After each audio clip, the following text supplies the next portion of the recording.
A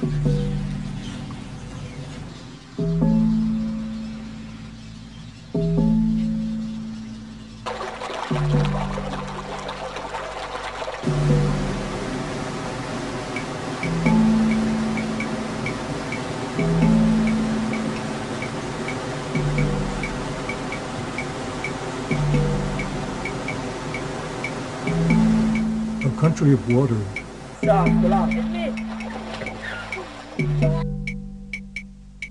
A country of rain.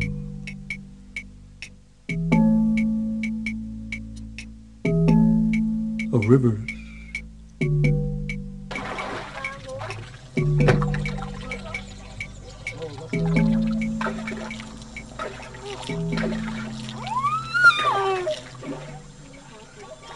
Of gold.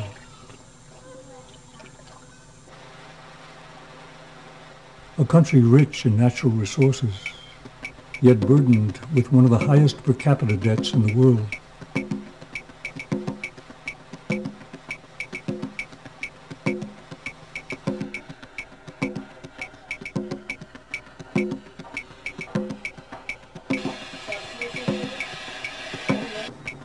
A country struggling to leap from the 19th century into the 21st.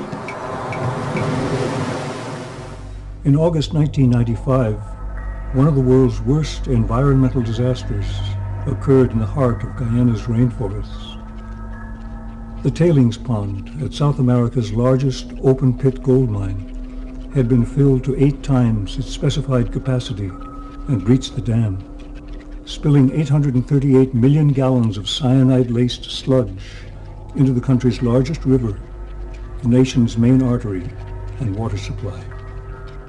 The disaster immediately affected 15,000 people and continues to affect the food chain of an entire nation.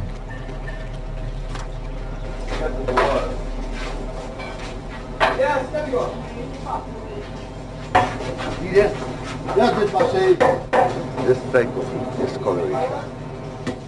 This occurs after the cyanide spill.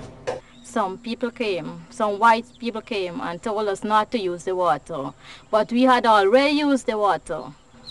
And since the Omaï spilling, I see that my child's skin torn out. And onto this day, it's the same way. It's the same way onto this day. Outside of Guyana, few people other than traders of transnational mining stocks blinked an eye. The Omaï gold mine is owned 65% by a Canadian company and 30% by a U.S. company. And even the 5% that Guyana supposedly gets flows back to North America to pay interest on Guyana's national debt, the second highest in the hemisphere. The mine was shut down and opened again after only 4 months, with no guarantee that another spill wouldn't happen. Member of Parliament Rupert Roopnarine. And I had to ask them in the assembly if they could think of any situation where the Canadian Parliament would suspend its business to open a mine belonging to some set of people. But it was the kind of cultural arrogance, and this is what I found overbearing. I found it overbearing that a sovereign country had to be so docile, subservient, compliant to a foreign company because of an international climate that says we are in desperate economic straits. We made a mess of things in the 1970s and the 1980s. Our only hope for getting ourselves together is to bring in foreign investment, and these are the terms of foreign investment. And if you give this company a hard time, foreign investors will stay away. And this was the atmosphere, the blackmail under which we were operating. And so the gold flows north, the profits flow north, while the poisons flow south. The water in the Essequibo River has changed. The chemistry of the water has changed forever. It's not the same water that I used to bathe in and that you used to bathe in years ago. And it has changed forever. But it's the arrogance I'm talking about. And when I got on TV, I called it environmental racism. I said that I don't think if Omaï was in North America or in Europe, I don't think they would be so arrogant and assume that the people are so stupid and ignorant to do this kind of thing.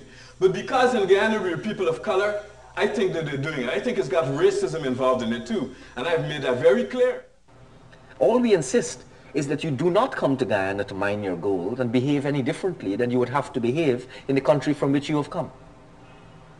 But essentially they come here as new conquistadores. I mean, they are essentially, that is what they are. They come in and they are engaged in plunder. The Midas curse traces the gold from the ground in the South American rainforest through the hands of the local workers whose families have been poisoned, back to the North American financial markets and to the gold on each of our fingers. In the global economy, every action affects people halfway around the world.